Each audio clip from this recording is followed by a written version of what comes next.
अल्ताफ ठाकुर के साथ मैंने बात की थी, उसके साथ मैंने की थी। जानता कौन है जनाब? आप अल्ताफ ठाकुर की बात करते हो, आप उसको लीडर मानते हो, आप अल्ताफ ठाकुर को पॉलिटिशियन मानते हो, किसकी बात करते हो आप? अल्ताफ ठाकुर उसको जानता, मैं तो कभी जानता ही नहीं था उसको। मैं तो पिछले 1 साल से जानता हूँ, जब से वो रोड पे आके वो नंगा नाच रहे हैं 370 के बाद। आपसे पूछते हो जो एक छोटे मोटे ग्राउंड पे काम करते हैं, जिनको यहाँ पे छोटा मोटा काम कर दिया, पीछे से क्या हो गया? देखिए, तोहमतें लगाना अलग चीज़। बिल्कुल। अब एज अ सहाफ़ी होने के नाते एक और बात मैं आपसे दोहराना चाहता हूँ। आपका एक बार वीडियो एक वायरल हुआ था, एक इमोशनल वीडियो वायरल हुआ था। At that time tears way rolled down from my eyes. जब आपका एक इमोशनल वीडियो हुआ था कि अननोन गनमैन पे जब बाबर कादिर को यहाँ पे मारा था, उसके बाद आपने ऐसे अल्फाज इस्तेमाल किए। एज अ जर्नलिस्ट मैंने 1000 बार कोशिश की थी उन अल्फाजों को एक्सप्रेस करने की, उन अल्फाजों को सोशल मीडिया पर रखने की, लेकिन अभी तक मैं उन अल्फाजों को एक्सप्रेस नहीं कर पाया। आपको नहीं लगता है कि इस माहौल में उन अल्फाजों को इस्तेमाल करना कितना मुश्किल है और कितना आसान है? देखिए, मुश्किल और आसान की बात नहीं है। पहली बात है, आप अगर हक पे बोल रहे हैं तो आपको किस चीज़ का डर है? बिल्कुल। देखिए, मौत ये तो कुल्लु नफ्सिन ज़ाइक़तुल मौत, ठीक है, ज़रूरी। और अब आप किसी चीज़ से डरेंगे, उसका मैं आपको बताऊं, कुरान की आयत है, वमा तशाऊना इल्ला अन यशा अल्लाह, कि आपके चाहने से कुछ नहीं होता जब तक अल्लाह ना चाहे। ठीक है। आखिर साईं मुस्तफ़ा हैं तो हैं कौन, वो बता दीजिए हमें नाज़रीन को। देखिए, एक बात मैं आपको बता देना चाहता हूँ, साईं मुस्तफ़ा, मैंने हमेशा इस नाम को जब भी चाहा है, मैं अपनी पहचान जब भी मैंने चाहा है, मुझे कोई बोले एक क्रिकेटर से मैं जाना जाऊँ नहीं। आप छोटे मोटे लोगों को जाके यहाँ पे सवाल पूछते हैं, जी आपका वो है, जी आपकी बैकिंग है, जी आपका बीजेपी के साथ, उनको पूछे ना जनाब। जिस दिन आप उनको पूछेंगे, मैं भी आपको उस टाइम पे 70 की अगर हम बात करेंगे, 370 के बाद गवर्नमेंट ने वादे किए थे 50,000 नौकरियाँ फराहम करेंगे, अनएम्प्लॉयमेंट खत्म हो जाएगी। कहीं ना कहीं 370 के बाद अनएम्प्लॉयमेंट तब भी पीक पे थी और आज भी पीक पे है। कैसे आप इसको देखते हैं? जनाब, मैं आपको सिर्फ एक बात का जवाब इधर दे देता हूँ। बिल्कुल। ये वो वादा है जो मैं आपको यहाँ बोलूँगा, मैं जी आपकी पीठ पे पीछे खंजर भोंकूंगा, जब आप आगे से गिर जाओगे, लहू लहान हो जाओगे, मैं जी उसके बाद आपको अस्पताल में इलाज करवाऊँगा। ये वही बात है, 370 हटाया ही पीठ पे खंजर मार के। ठीक है। अहम सवाल मैं आपसे करना चाहता हूँ साहिब साहब, आपने इलेक्शन लड़ा था, डीडी से इलेक्शन लड़ा था आपने, आप फेमस पर्सनैलिटी भी हो, सब लोग आपको, अगर हम ज़िले गांधरबल की खास तौर पे बात करेंगे, गांधरबल में सब लोग आपको जानते हैं। अगर यूथ की बात करें खास तौर पे, यूथ आपको ज़्यादातर क्रिकेट से ज़्यादातर जानते हैं। शेरपुत्री इलाके से आपने इलेक्शन लड़ा था, इलेक्शन हारने का वजूहत क्या है? देखिए, मैं आपको एक बात बताऊँ। पहली बात तो मैं जहाँ रहता हूँ, जहाँ पर अभी आप हैं, ये कॉन्स्टिट्यूंसी रिजर्व थी एक फ़ीमेल के लिए, तो यहाँ से मैं कॉन्टेस्ट नहीं कर सकता था। बहुत सारी ऐसी कॉन्स्टिट्यूंसी थी जो बहुत नज़दीक थी, मतलब यहाँ अगर लार ए की बात करें, नज़दीक कॉन्स्टिट्यूंसी थी, मुझे वहाँ से भी इन्होंने कहा था आप यहाँ से इलेक्शन लड़े। गांधरबल बी हमारा था जो कि बहुत नज़दीक, यहाँ से शुरू होता है 2 किलोमीटर के बाद, मुझे वहाँ से भी उन्होंने कहा था आप आए। गांधरबल के साथ साथ अगर हम पूरे जम्मू कश्मीर के यूथ की बात करेंगे, कहीं ना कहीं टैलेंट जो है वो भरा हुआ है। आपको क्या लगता है कि कोच की कमी है या फिर यहाँ पे बच्चों को वो प्लेटफॉर्म नहीं मिलते हैं जो उनको मिलना चाहिए? देखिए, मैं अगर कश्मीर की बात करूँ, Kashmir is having a raw talent. Kashmir में लिटरली बहुत ही ज़बरदस्त टैलेंट है। और आप डिस्ट्रिक्ट प्रेसिडेंट एसोसिएशन भी थे, क्रिकेट एसोसिएशन के प्रेसिडेंट भी थे, इलेक्शन लड़ने की आपको क्या ज़रूरत पड़ी थी? देखिए, इलेक्शंस के बारे में मैं आपको एक बात बताता हूँ, मैंने बहुत ही ज़िंदगी को बहुत ही ग्राउंड लेवल से देखा हुआ। क्या प्लान है आगे? लोग कहते हैं कि साईं मुस्तफ़ा को आखिर में भारतीय जनता पार्टी के साथ ज्वाइन तो करना ही है। ये किसने कहा? ये आप अपनी तरह से मुझे लग रहा है कि जी, मैं आपको साहिब साहब वाज़ह करना चाहता हूँ। हाल ही में जो सरजान बरकाती जब उसको रिहा किया गया था जेल से, उसके बाद उस वीडियो में भी सरजान बरकाती का मैंने वो खुद वीडियो सुना था। उसने ये भी कहा था कि साईं मुस्तफ़ा के जैसे बच्चे जो हैं उन पर मुझे फ़ख्र है, मैं फ़ख्र के साथ कहता हूँ, ऐसे बच्चे जो हैं वो यहाँ पे होने चाहिए, हमारे जम्मू कश्मीर में होने चाहिए। उसके बाद फिर लोग जो हैं, हम ज़्यादातर आपसे ज़्यादा एज अ सोशल एक्टिविस्ट या क्रिकेट होने के बावजूद एज अ जर्नलिस्ट जो है हम ज़्यादातर ग्राउंड पर काम करते हैं। लोग ये भी कह रहे थे कि आखिरकार यहाँ पे स्टेट प्रेसिडेंट जो है, रूलिंग पार्टी के प्रेसिडेंट जो हैं रविंदर रैना, उसकी नीचे चलती हैं, तो साईं मुस्तफ़ा ने ऐसा क्या किया था जिसकी वजह से सरजान बरकाती साईं मुस्तफ़ा की कसम खाकर बात कर रहा है? नहीं, मुझे एक बात बताइए, अगर आप, मुझे लगता है आपका होमवर्क यहाँ पे इनकम्प्लीट है। सरजान बरकाती को पहले आप मुझे बात बताइए, छुड़ाने के लिए किसने बात की? अस्सलाम वालेकुम नाज़रीन, उम्मीद है आप सब ठीक होंगे और आप सब खैरियत से होंगे। नाज़रीन, आज हमारे साथ जो स्पेशल गेस्ट बैठे हैं वैसे भी किसी के तारुफ के मोहताज नहीं है। साईं मुस्तफ़ा इनका नाम है, डिस्ट्रिक्ट गांधरबल के क्रिकेट प्रेसिडेंट एसोसिएशन भी हैं, उसके साथ साथ एक फेमस क्रिकेटर भी हैं, सोशल एक्टिविस्ट भी हैं और सोशल वर्कर के नाम से भी ये जाने जाते हैं। बहरहाल आज इन्होंने हमें टाइम दिया, आज इनसे हम रूबरू हैं, आज इनसे हम बात करेंगे। सबसे पहले सर आपका बहुत बहुत शुक्रिया हमारे साथ बात करने के लिए। शुक्रिया आपका, थैंक्स फॉर कमिंग। सैन साहब, सबसे पहले मैं आपसे जानना चाहता हूँ, कोविड-19 की अगर बात करेंगे, चाहे फर्स्ट वेव की बात करेंगे या फिर सेकंड वेव की बात करेंगे, कोविड-19 में गांधरबल के लोगों ने कितना ताउन दिया? आमतौर पे आप भी ज़्यादातर सोशल मीडिया पे रहते हो, हमेशा आप ग्राउंड पे रहते हो, सोशल वर्क भी आप कर रहे हो, तो क्या लगता है आपको लोगों ने कितना ताउन दिया कोविड-19 में? देखिए, मैं आपको बताऊं, अगर गांदरबल की आवाम की हम लोग बात करें तो गांदरबल की आवाम हमेशा बहुत ही कोऑपरेटिव रही है। तो मुझे इस चीज़ का हमेशा फ़ख्र महसूस होता है कि मैं गांदरबल से हूँ। गांदरबल में हमारे लोग जो हैं बहुत ही अच्छे हैं, कोऑपरेटिव हैं, हेल्पफुल हैं। तो जहाँ पे भी कभी कोई एडमिनिस्ट्रेटिव लेवल पे जो भी गाइडलाइंस होती हैं, एसओपीज़ होती हैं, चाहे वो कोविड-19 के रिलेटेड हो या किसी भी चीज़ के रिलेटेड हो, तो गांदरबल की आवाम उस चीज़ में कोऑपरेटिव है। Being a well known cricketer के साथ साथ आप सोशल वर्क भी करते हो और सोशल एक्टिविस्ट भी हो।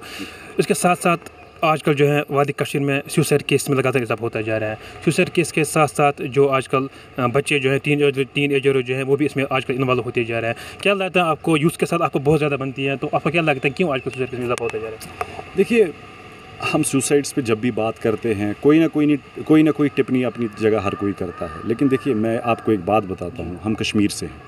कश्मीर एक गैरतमंद कौम है। ये एक ऐसी कौम है जहाँ एक गैरतमंद लोग रहते हैं। वो शायद आप लोगों ने देखा भी होगा कैसे हालात कश्मीर में रहे हैं पिछले 30 सालों से। और ये कौम कभी थकी नहीं, कभी हारी नहीं, सर उठा के चलने वाली कौम है। लेकिन यहाँ पे अगर आप देखें कि जो हालात रहे हैं, मतलब सुसाइड के हिसाब से हम जब भी बोलते हैं किसी चीज़ के रिलेटेड, हम एक मुस्लिम मेजॉरिटी स्टेट है कश्मीर की अगर मैं बात करूँ तो मैं जब भी बोलता हूँ इस रिलेटेड, जब भी कुछ हालात पे बोलता हूँ, चाहे यूथ के बारे में, किसी के भी बारे में जब भी मैं बात करता हूँ, तो मैं हमेशा यही बोलता हूँ कि हम लोग बेसिकली जो बेसिक रीज़न है इन सब चीज़ों का, वो इतना ही है कि हम लोग अपने दीन से दूर हो चुके हैं। देखिए, दीन ही है वो चीज़, इस्लाम में ऐसी चीज़ें हैं, हमारी जो टीचिंग्स है हमारे प्रॉफिट सल्लल्लाहु अलैहि वसल्लम की, उनकी टीचिंग्स आप देखिए क्या है, उस हिसाब से अगर आप ज़िंदगी गुजारेंगे, आप देखिए वहाँ पे क्या क्या लिखा हुआ है। आपको एक तरीका है, वो एक किसी के लिए एक वो बंदिश नहीं है, वो एक ज़िंदगी गुजारने का एक तरीका हमारे लिए है कि हमें ज़िंदगी कैसे गुजारनी चाहिए। तो गांदरबल के साथ साथ अगर हम पूरे जम्मू कश्मीर के यूथ की बात करेंगे, कहीं ना कहीं टैलेंट जो है वो भरा हुआ है। आपको क्या लगता है कि कोच की कमी है या फिर यहाँ पे बच्चों को वो प्लेटफॉर्म नहीं मिलते हैं जो उनको मिलना चाहिए? देखिए, मैं अगर कश्मीर की बात करूँ, Kashmir is having a raw talent. Kashmir में लिटरली बहुत ही ज़बरदस्त टैलेंट है और रॉ टैलेंट है। हम कश्मीर में चाहे क्रिकेट आप लो, फुटबॉल लो, कोई भी स्पोर्ट्स यहाँ पे आप हवाले से बात करें, यहाँ पे एक ही चीज़ है, आपको अगर बाहर की स्टेट्स में देखा जाए या बाहर की जगहों में देखा जाए, आप उनसे खाली 20% जहाँ पे वो अपना 100% एफर्ट देते हैं, अगर कश्मीरी अपना 20% एफर्ट देता है, आप देखिए वो कहाँ आगे चला जाता है। आप हमारी रणजी ट्रॉफी टीम की बात करें, देखिए कोई सोर्स यहाँ पे नहीं है, वैसे हालात यहाँ पे नहीं है और अनएम्प्लॉयमेंट है। कैसे वो कुछ टाइम के लिए हम लोग मतलब 15-20 दिन, 1 महीना प्रैक्टिस करके और कहाँ पहुँच जाते हैं। हमारे पास मिसालें, IPL प्लेयर हमारे यहाँ पे खेल रहे हैं, फुटबॉल में हमारे ऐसे लड़के हैं या बाकी में एथलीट्स में भी हैं, बास्केटबॉल में भी है। तो रॉ टैलेंट कश्मीर में है। टैलेंट की कोई कमी कश्मीर में है कमी तो एक प्लेटफॉर्म की, जो कि हमारे पास अभी नहीं है। जो जब क्रिकेट के साथ साथ या स्पोर्ट्स के साथ साथ आप सियासत में भी वाबस्ता हो, तो आप डिस्ट्रिक्ट प्रेसिडेंट एसोसिएशन भी थे, क्रिकेट एसोसिएशन के प्रेसिडेंट भी थे, इलेक्शन लड़ने की आपको क्या ज़रूरत पड़ी थी? देखिए, इलेक्शंस के बारे में मैं आपको एक बात बताता हूँ। मैंने बहुत ही ज़िंदगी को बहुत ही ग्राउंड लेवल से देखा हुआ है। एक वो कहते हैं ना कि वो तकलीफ़ें आप कहें, वो मुश्किलात आप कहें, वो स्ट्रगल्स कहें, वो देख के मैं बड़ा हुआ हूँ। वो सारी चीज़ें देख के यहाँ पे अगर आप देखें इस टाइम पे, अगर आप यकीनी तौर पे मेरी बात माने, यहाँ जो सियासत जिस चीज़ का आपने नाम रखा हुआ है, जो कि इस तरह से बदनाम है और है भी, क्योंकि हालात सियासतदानों ने वैसे बनाए हैं यहाँ पे। लेकिन अगर आप उस चीज़ को थोड़ा साइड में रख के सोचे ब्रॉडर व्यू में, जबकि मैंने इस चीज़ को सोचा, तो मैं आपको सिर्फ इतनी बात बताना चाहता हूँ कि अगर यहाँ पे इंसान सियासत वाकई में उसको करनी आए, तो मुझे लगता है सियासत उसके लिए एक जन्नत का ज़रिया यहाँ पे बन सकती है। क्योंकि वो कहते हैं ना कि दर्द दिल के वास्ते पैदा किया इंसान को, वरना इबादत के लिए कम न थी करोबियाँ। देखिए, ये इंसान की लाइफ है कि आप दूसरे के लिए आगे आए, मदद के लिए आए। तो मुझे ये एक ज़रिया लगा, तो मैंने इस रास्ते को चुना। तो मुझे नहीं लगता मैं कहीं पे इस हिसाब से गलत। एक और अहम सवाल मैं आपसे करना चाहता हूँ साहिब साहब, आपने इलेक्शन लड़ा था, DDC इलेक्शन लड़ा था आपने, आप फेमस पर्सनैलिटी भी हो, सब लोग आपको, अगर हम ज़िले गांदरबल की खासतौर पर बात करेंगे, गांदरबल में सब लोग आपको जानते हैं। अगर यूथ की बात करें खासतौर पर, यूथ आपको ज़्यादातर क्रिकेट से ज़्यादातर जानते हैं। शेरपत्री इलाके से आपने इलेक्शन लड़ा था, इलेक्शन हारने का वजूहत क्या है? देखिए, मैं आपको एक बात बताऊँ। पहली बात तो मैं जहाँ रहता हूँ, जहाँ पे अभी आप हैं, ये कॉन्स्टिट्यूंसी रिजर्व थी एक फ़ीमेल के लिए, तो यहाँ से मैं कॉन्टेस्ट नहीं कर सकता था। बहुत सारी ऐसी कॉन्स्टिट्यूंसी थी जो बहुत नज़दीक थी, मतलब यहाँ अगर लार ए की बात करें, नज़दीक कॉन्स्टिट्यूंसी थी, मुझे वहाँ से भी इन्होंने कहा था आप यहाँ से इलेक्शन लड़े। गांदरबल B हमारा था, जो कि बहुत नज़दीक यहाँ से शुरू होता है 2 किलोमीटर के बाद, मुझे वहाँ से भी उन्होंने कहा था आप आए। लेकिन जो मेरा एक फ़ैसला था, मेरा फ़ैसला एक वहाँ पर ये था, शेरपत्री इलाका क्यों मैंने चुना? शेरपत्री यहाँ से बहुत ही दूर है और अगर आप शेरपथरी की बात करें, शेरपथरी में मुझे लोग नहीं जानते थे, क्योंकि वहाँ एक ऐसा तबका हमारा रहता है जो वो कहते हैं ना कि स्ट्रगल से भरा हुआ है। आप ऐसे माने, आपको खुद पता होगी, आप एक जर्नलिस्ट हैं, 3 शेड्स में वहाँ पे लोग रहते हैं। वो मैंने कशीर पे 2 कशमना तहत में से लुक है कि नहीं, तो वहाँ पे लोग रहते हैं। लेकिन वहाँ पे जब उस इलाके में जाना, उन लोगों की तकलीफ़ें देखना, मैं चाहता था मैं इन लोगों से मिलूँ, मैं चाहता था कि इन लोगों की मैं हेल्प करूं, कि मैं इस एरिया से बाहर आके आऊं। और दूसरा, शेरपथरी के रिलेटेड मैं आपको एक बात बताऊं, एक हिस्ट्री है शेरपथरी की। हिस्ट्री क्या है? शेरपथरी नाम अगर आपको पता हो कि वो किसने दिया है, वो शेरपथरी नाम मेरे जो ग्रेट ग्रैंडफादर थे, जिनको शेर गांदरबल कहते थे, वो शेरपथरी नाम उन्होंने दिया था उसको। तो उस साहब एक और अहम सवाल मैं आपसे करना चाहता हूँ। लोग जो हैं, आपने जो इलेक्शन लड़ा था वो आपने इंडिपेंडेंट लड़ा था, और आगे क्या प्लान है? आगे लोग कहते हैं कि साई मुस्तफ़ा को आखिर में भारतीय जनता पार्टी के साथ ज्वाइन तो करना ही है।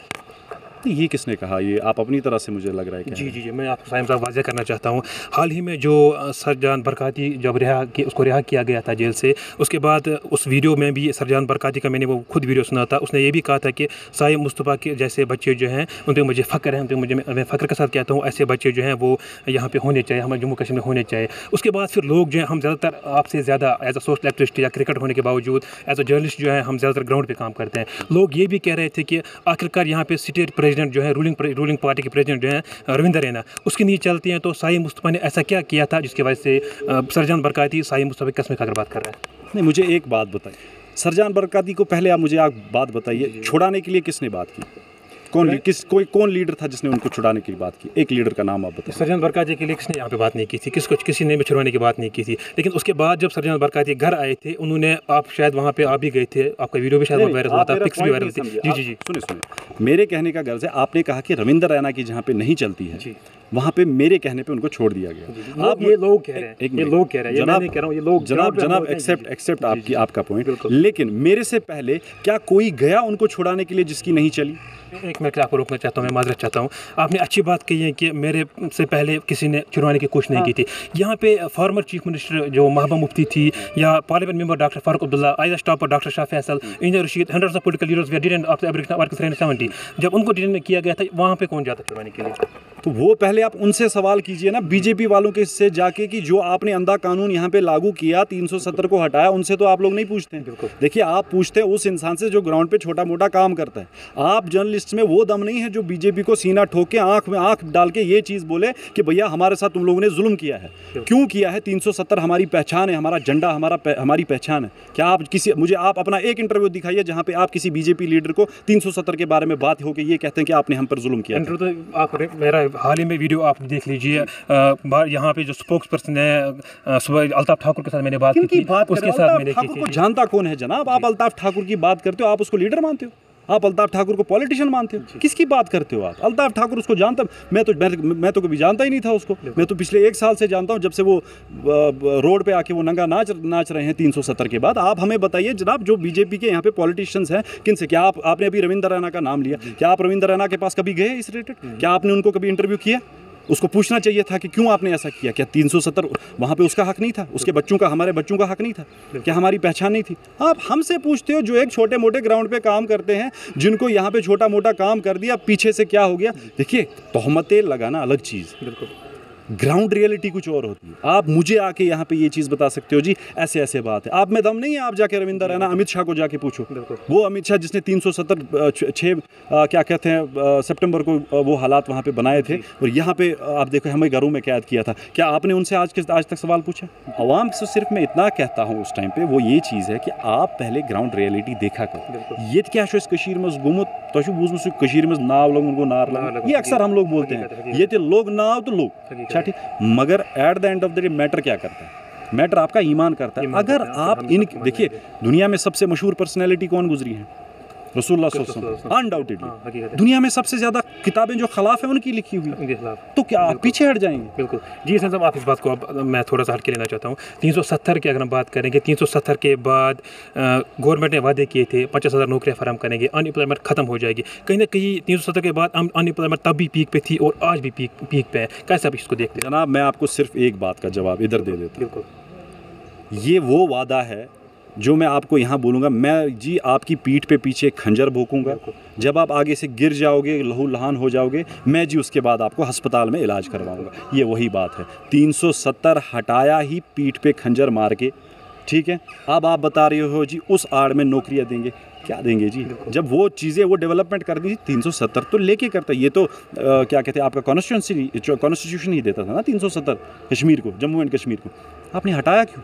बिल्कुल, आपने हटाया क्यों? बात तो वो है ना। अब आप बोलेंगे पहले मैं आपको खंजर मारूंगा जी, आप गिर जाओगे, आपको लहू लहान, अस्पताल भी मैं ले जाऊंगा। ये थोड़ी कोई बात है। क्या डेवलपमेंट होगी जब आपकी पहचान ही छीनी गई, झंडा ही छीना गया, आपकी क्या पहचान? आप क्या फिर मुझे लगता है कि 370 के बाद जो एजुकेट जहाँ पे बच्चे थे, कहीं ना कहीं वो एज ए सेल्समैन काम कर रहे थे, उनकी बिजनेस पे कुछ इफेक्ट पड़ा? ऑब्वियसली जनाब, आप भी कश्मीरी हो, आप खुद देखो कैसे हालात हो गए जनाब यहाँ पे। बेरोज़गारी से, आप अभी सुसाइड्स की बात कर रहे थे, लोग बेरोज़गार हैं, उस वजह से आप देखिए कितनी प्रॉब्लम्स हो रही हैं लोगों के घरों में। मैंने ऑन ग्राउंड काम किया है कोविड-19 में, देखिए पिछले साल भी काम किया, इस साल भी काम किया। आप देखिए घरों के हालात, आपको नहीं पता है कैसे घरों के हालात हैं, मैंने देखे हुए घरों के कैसे हालात हैं जनाब। गैस दूर की बात है, कशीर पे दान से ना माना सु जालन खतर जुन लुकन की। आप ये बात मानेंगे? आप ये यकीन नहीं मानेंगे, मैं आपको दावे से ये बात कहता हूँ, और मेरा दिल इस चीज़ को बोलने में यहाँ पे गवारा नहीं है, लेकिन मैं बोलता हूँ, बहुत सारे घरों में भी ऐसे भी गया जहाँ की औरतों ने मुझे सीधे बोला कि हम गलत करने के लिए तैयार हैं, हमारे बच्चों के लिए खाना नहीं। क्या करेंगे आप? साइम साहब, ये जो अभी मैंने 370 की बात रिलेटेड की, या आप भारतीय जनता पार्टी से ज्वाइन मत करने वाले हो, ये सब कुछ तो ग्राउंड पे जो लोग कहते थे वो बात मैंने दोहराई थी। अब एज अ सहाफ़ी होने के नाते एक और बात मैं आपसे दोहराना चाहता हूँ। आपका एक बार वीडियो एक वायरल हुआ था, एक इमोशनल वीडियो वायरल हुआ था। At that time tears way rolled down from my eyes. जब आपका एक इमोशनल वीडियो हुआ था कि अननोन गनमैन पे जब बाबर कादिर को यहाँ पे मारा था, उसके बाद आपने ऐसे अल्फाज इस्तेमाल किए। एज अ जर्नलिस्ट मैंने 1000 बार कोशिश की थी उन अल्फाजों को एक्सप्रेस करने की, उन अल्फाजों को सोशल मीडिया पर रखने की, लेकिन अभी तक मैं उन अल्फाजों को एक्सप्रेस नहीं कर पाया। आपको नहीं लगता है कि इस माहौल में उन अल्फाजों को इस्तेमाल करना कितना मुश्किल है और कितना आसान है? देखिए, मुश्किल और आसान की बात नहीं है। पहली बात है, आप अगर हक पे बोल रहे हैं तो आपको किस चीज़ का डर है? बिल्कुल। देखिए, मौत ये तो कुल्लु नफ्सिन ज़ाइक़तुल मौत, ठीक है, ज़रूरी। और आप किसी चीज़ से डरेंगे, उसका मैं आपको बताऊं, कुरान की आयत है, वमा तशाऊना इल्ला अन यशा अल्लाह, कि आपके चाहने से कुछ नहीं होता जब तक अल्लाह ना चाहे, ठीक है। देखिए, जब आप हक की बात बोलते हैं, यही तो फ़र्क रहा है यहाँ पर। यहाँ के यही तो रहा है कि हम लोगों ने जो भी बात की है, डर डर के बात की है। डर किस बात का? आप हक पे बात करिए। अगर आपकी मौत भी हो जाती है, किस चीज़ से डरना? मौत आज है, कल है, परसों है, जब 1 दिन बाद, 10 दिन बाद, 15 दिन बाद, 10 साल बाद भी ये तो आनी है, ठीक है। तो यहाँ पे जब मैंने वो अल्फाज वहाँ पे इस्तेमाल किए थे, तो मुझे नहीं लगता कोई ऐसे गलत अल्फाज या किसी से सेंटिमेंट। मैंने सिर्फ इतना कहा था उस टाइम पे कि हमें पिछले 30 सालों से सुनते आ रहे हैं कि अननोन गनमैन, आखिर ये अननोन गनमैन है कौन? ठीक है, यहाँ की स्टेट पुलिस कर क्या रही है? मैंने उस बात पे वो चीज़ बोली थी। तो ये एक फैक्ट भी है। अगर आप अभी भी देखें, जब भी हम देखते हैं अननोन गनमैन, जहाँ पे भी वर्ड यूज़ होता है, सब परेशान इसलिए, आखिर है कौन? क्या आप बात नहीं कर रहे होते हैं छिकम है कौन? तो वही बात मैंने भी यहाँ पे सरकार को बोली थी, आखिर ये अननोन गनमैन है, आखिर ये चीज़ कब तक चलती रहेगी अननोन गनमैन? जी। साहिम मुस्तफ़ा को लोग क्रिकेट से जानते हैं, कुछ लोग पॉलिटिक्स से जानते हैं, कुछ लोग सोशल एक्टिविस्ट से जानते हैं, कुछ लोग सोशल वर्कर से जानते हैं। आखिर साहिम मुस्तफ़ा हैं तो है कौन, वो बता दीजिए हमें नाज़रीन को। देखिए, एक बात मैं आपको बता देना चाहता हूँ, साहिम मुस्तफ़ा, मैंने हमेशा इस नाम को जब भी चाहा है, मैं अपनी पहचान जब भी मैंने चाहा है, मुझे कोई बोले एक क्रिकेटर से मैं जाना जाऊँ, ये मुझे एक बचपन से एक शौक़ था क्रिकेटर बनने का, ठीक है।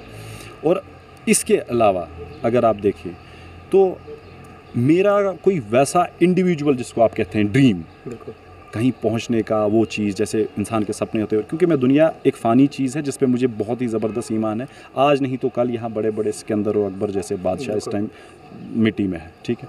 तो इतनी एक चीज़ है कि जब भी अल्लाह ताला ने ये चीज़ लिखी होगी, मेरा जब भी रिज़्क़ दुनिया में ख़त्म हो, जिसको आप मौत कहते हैं, जब वो चीज़ हो, सिर्फ़ एक ही चीज़ है कि उस टाइम पे मेरा किसी के दिल में मेरे लिए वो शिकवा या वो मैंने किसी को वो तकलीफ़ ना कभी दी हो, कभी मेरे बारे में कोई ये ना बोले कि नहीं इस इंसान से कभी मुझे तकलीफ़ दी है। बस सिर्फ इतनी सी एक अपनी वो दिली एक ख्वाहिश है कि वो चीज़ एक साथ लेके दुनिया से चला जाए इंसान, बस बाकी ऐसा कुछ नहीं है। क्रिकेटर एक पहचान है, वो मैं चाहता हूँ हमेशा रहे इंशाल्लाह। जी साहिम साहब, आखिरी में जाते जाते आखिरी सवाल मैं आपसे करना चाहता हूँ। आजकल जो है जो दो बर्निंग इश्यूज हमें देखने को मिल रहे हैं वो सुसाइड और अनएम्प्लॉयमेंट। अब जम्मू कश्मीर के लोगों के लिए जितने भी आप हमें अभी देख रहे हैं, या जम्मू कश्मीर के लोगों के साथ साथ जम्मू कश्मीर के यूथ के लिए जो आजकल सुसाइड केस और अनएम्प्लॉयमेंट से शिकार हो रहे हैं और उनसे लड़ रहे हैं, उनके लिए आखिर में आपके क्या मैसेज रहेगा? देखिए, ये बार बार एक ही मैसेज मैंने इससे पहले भी दिया था। मैंने आपको बोला जब तक हम दीन से नहीं जुड़ेंगे तब तक हमारे हालात ठीक नहीं होंगे। हमारे जब तक अगर हम गैबी मदद, जिसके अल्लाह की मदद हम कहते हैं, वो तब तक हमें नहीं आ सकती जब तक हम लोग अल्लाह के रास्ते पे नहीं चलेंगे। जो अल्लाह का कानून, कुदरत का कानून जिसे हम कहते हैं, अल्लाह का कानून, जब हम उसके ख़िलाफ़ काम करना चाहेंगे, हमें गैर की भी पिटाई खानी है, हमें कुदरत की भी पिटाई खानी है। और जब तक हमें वो शऊर ना आए, उस चीज़ पे हम लोग ना चलें, मैं आपको दावे के साथ ये बात कहता हूँ, आपका कोई भी लीडर हो, आपका कोई भी पॉलिटिशियन हो, आपका कोई भी पीर हो, आपका कोई भी वो मौलवी हो, जो भी हो, इस चीज़ से हमें बाहर नहीं निकाल सकता। ये चीज़ हमें खुद ठीक करनी है। और मैं आपको दावे के साथ ये चीज़ कहता हूँ, जिस दिन हमारे, देखिए मैं छोटी सी आपको मिसाल बताता हूँ, यहूदी क्या करते हैं। यहूदी को अगर, यहूद जो कौम है, उनको अगर किसी चीज़ का डर है, वो इस चीज़ में नोटिस कर रहे होते हैं कि किस दिन फजर के रोज़ फजर के वक्त पे सुबह मस्जिद की जो सफ़े हैं वो भरी होंगी, उस दिन हमारी कौम का ज़वाल है। तो जब यहूद इस चीज़ से डरता है, हम बाकी किस चीज़ को बोलते हैं कि हम लोग निज़ाम मुस्तफ़ा यहाँ लाएंगे सल्लल्लाहु अलैहि वसल्लम, जब तक हमारी मस्जिदें खाली हैं। आप देखिए मस्जिदों में इस टाइम अज़ान होती है, 4 बंदे पीछे खड़े होते हैं। तो ये चीज़ जिस दिन हमें आ जाएगी, दीन जिस दिन हमारे दिलों में आ जाएगा, हमारे घरों में आ जाएगा, उस दिन आप देखिए गैबी मदद कैसे होगी, अल्लाह कैसे कामयाब करेगा हमारी कौम को। बिल्कुल सैन साहब, हमारे साथ बात करने के लिए आपका बहुत बहुत शुक्रिया और अपना कीमती समय देने के लिए आपका बहुत बहुत शुक्रिया। Thank you very much. जी नाज़रीन, जी हमारे साथ साहिब मुस्तफ़ा जो कि डिस्ट्रिक्ट गांधरबल के क्रिकेट एसोसिएशन के प्रेसिडेंट भी हैं। आज इन्होंने टाइम दिया था, आज इनसे हमने बात की, थोड़ा सा क्रिकेट रिलेटेड से भी बात की, पॉलिटिक्स रिलेटेड से भी हमने बात की। आगे भी हम आपको और भी अपडेट देते रहेंगे। कैमरे में रायू के साथ दीजिए।